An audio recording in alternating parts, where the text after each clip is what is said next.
Maing buntag, Bombo Ray Branks. Sige ta ka makitaan mag-jogging-jogging. Aha. Nagkagwapo kanunay. Nagkabatlanon. Ayay. Maing buntag pod sa imong mga suking tigpaminaw nga nagsulod sa imong programa.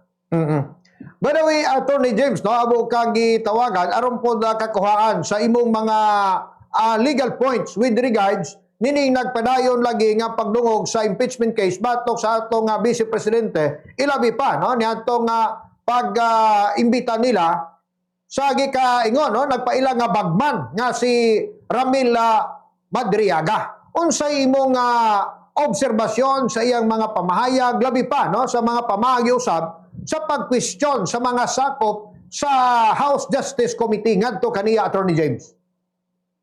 Bombore, I share the opinion of millions of televiewers, netizens, or Recording in progress. observers nga naminaw ni adtong nialabay adlaw sa dako nga political drama nga nahitabo diha sa House of Representatives. Am I heard, Bombore? Go ahead, Attorney James. Am I seen in your screen? Yes, Attorney. Okay. Now, katawdan kayo kay ang ilang gi-presentar nga usa ka witness nga maoy untay ilang gina-expect nga murag time bomb or murag nuclear bomb nga maoy makapapulpog kang Vice President Sara Duterte. Nahimo man kining murag wato si bomb. Bombore. Kay grabe kayo nga mga glaring deficiencies, mga inconsistencies, mga suspicious failures o mga apparent falsehoods.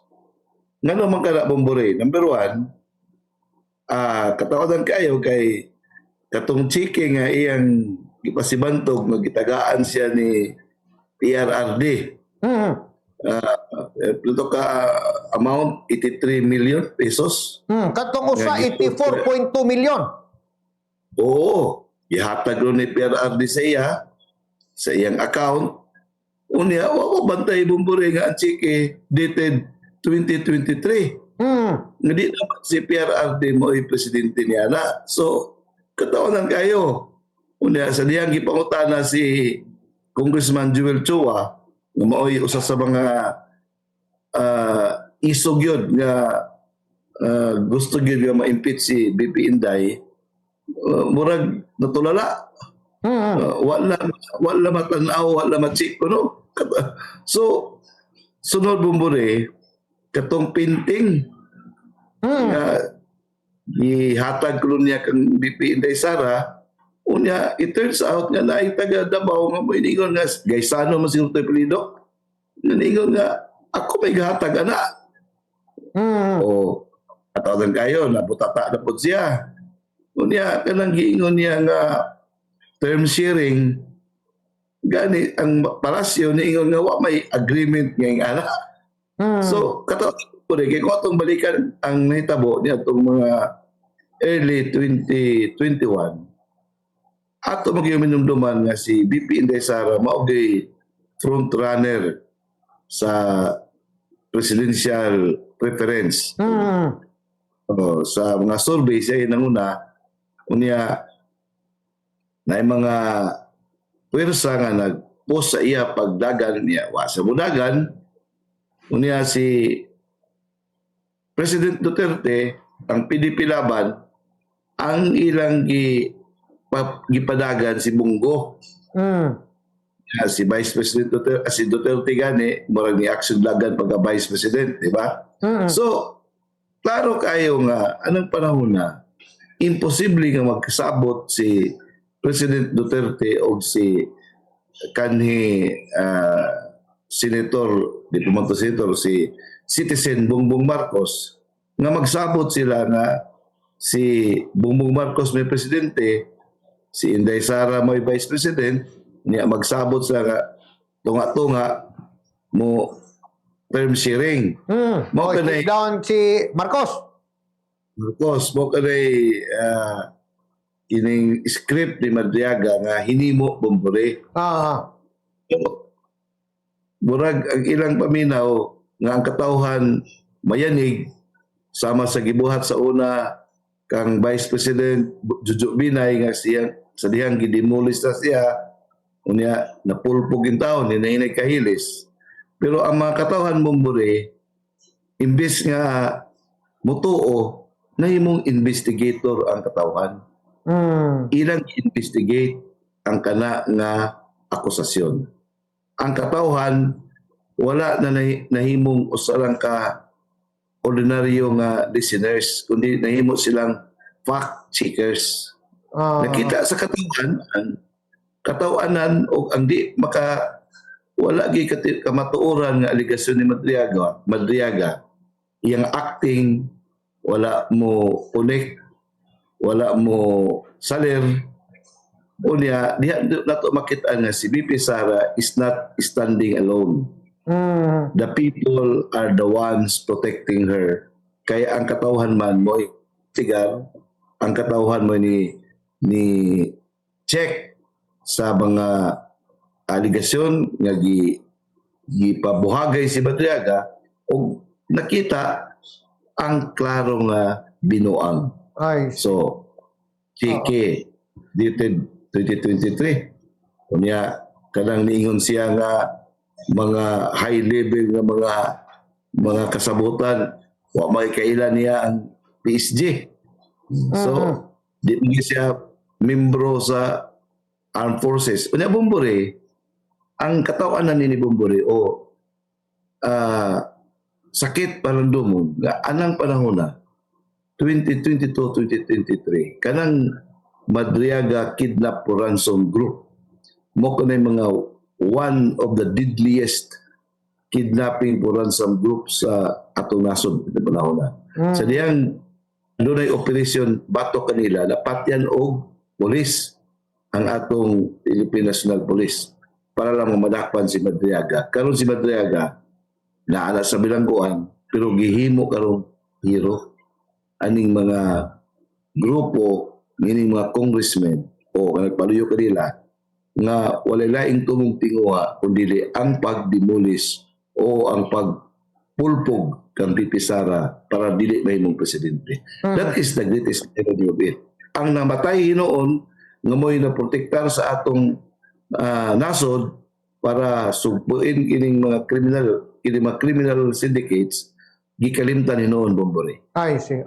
Doon ay pangutana, no? Ang pupila na to ka mga kaigsunan na Attorney James. Kung unsa daw nahitabo sa atong kamara karon kay mas gituuhan pa nila ang testimonya, no, ni Madriaga nga usa ka kriminal, usa ka priso kay sa matud pa pagpagawas og impormasyon ni adtong mga kanhi marino kung unsa ang ilang no, kasayuran labi pa sa pag-deliver ni adtong gikaingon nga mga komisyon nga gikas mga proyekto. Bombore, usa lang akong masultihan na. Kana nga mga klaseng mga congressmen dapat mag-suicide na sila. They are a disgrace to themselves, a disgrace to the race, a disgrace to their family, a disgrace to the country.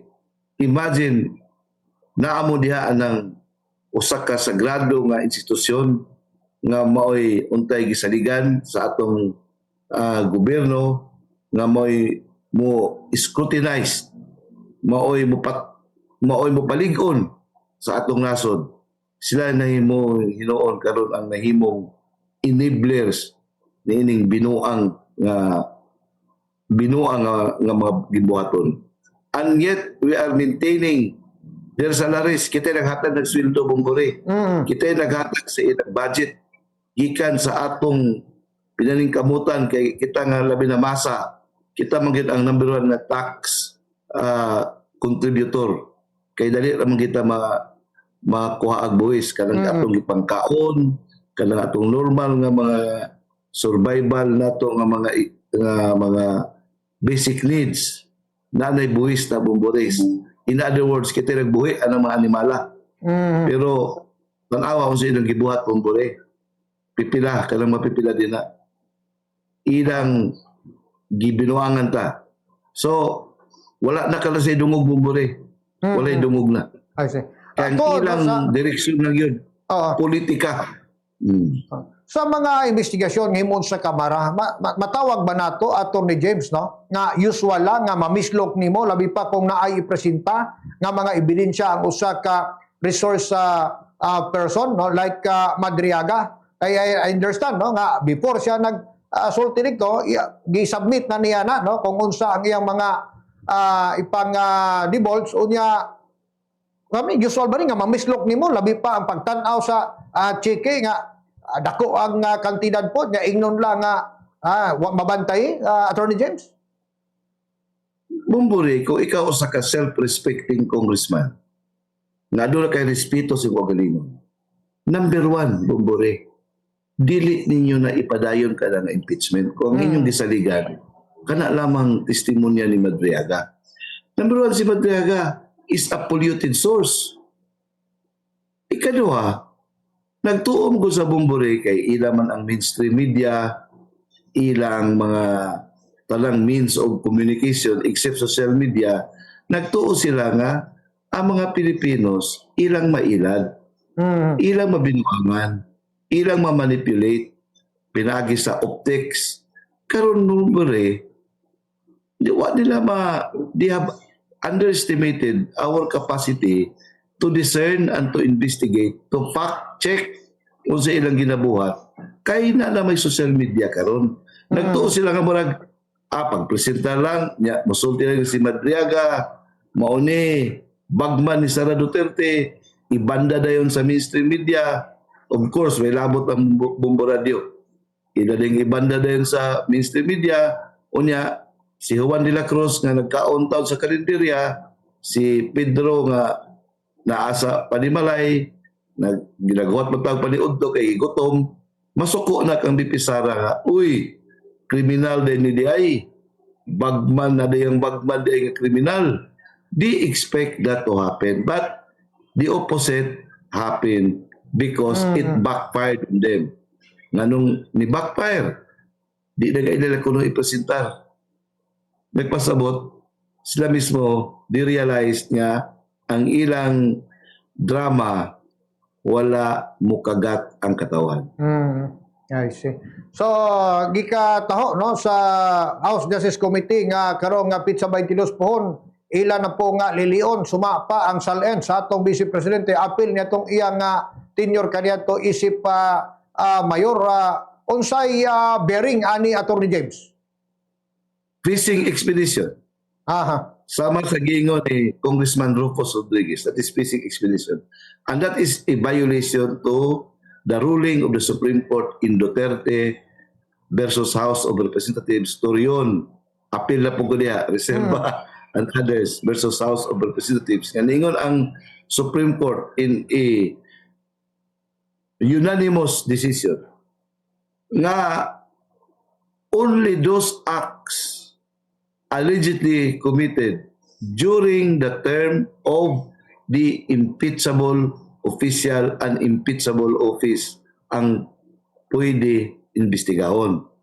Kaya mao man ay purpose. The purpose of impeachment is to remove a certain impeachable official. In other words, kung imong i-impeach si BP Sara, katulamang mga acts niya nga nahimo during sa iyang incumbency as Vice President. Kaya mao man ay posisyon nga iyang gihawiran karon. Dili na pwede mo abot pa sa mga period o era din dili pa siya Vice President. That is already fishing expedition. So, ilang buhaton kina, alangan naman ang Supreme Court, ilang tugutan, ang ilang judgment, ibaliwala lang sa House of Representatives, ilan naman ang ipagawas niya itong last year sa Duterte versus House of Representatives. I believe that the Supreme Court will intervene if they will insist on exploring or going into a fishing expedition. I see.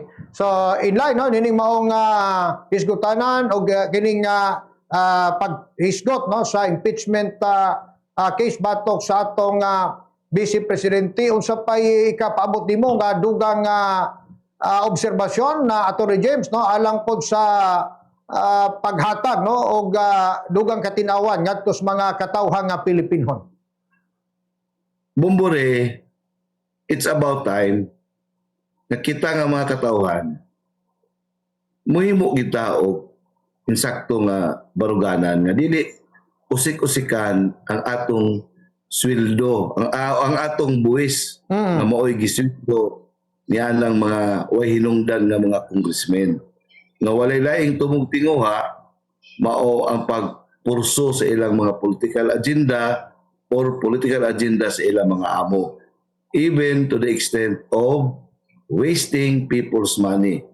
Now, karon Bumbore, ang ilang tuyo, bahalag unsa ila, bahala pag makauulaw na, ug napabastay uwaw, ila ka lang buhaton para lamang makabot ang ilang tinguha nga mapugngan si BP Sara nga mahimong next President of the Republic of the Philippines. Kay matod pa ni Congressman Toby Tiangco, kana kasagaran kanila, mo na igukuron ni BP Sara kay mo na yung mga involved sa graft and corruption.